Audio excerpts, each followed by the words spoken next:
This dish was shaped by colonial history, migration, and survival. Let's talk about the history of chickpea curry.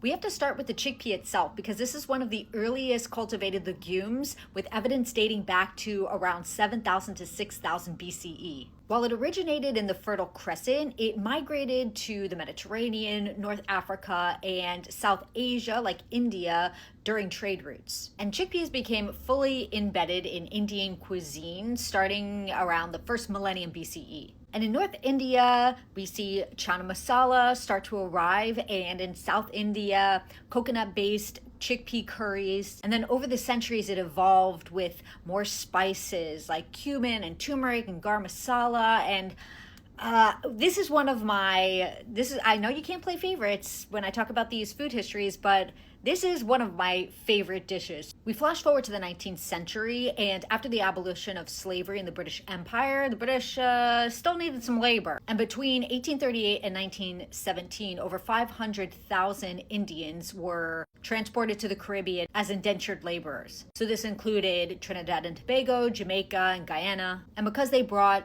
the chickpeas and the spices and the cooking techniques, this becomes a critical turning point for chickpea curry in the Caribbean. And in Trinidad, we start to see this take into a different shape, which is very exciting, very delicious. I hope you've had it before, which is doubles. In Trinidad, Imamul Mamadine Dean and his wife Rahulan Razaman Dean created doubles, which is essentially bara bread, which is a flat bread, and taking the chickpea curry, the chana, putting it inside, and it becomes kind of like a handheld portable. It's saucy. It's pretty saucy, but it becomes a portable dish that is great to just take on the go, get real quick.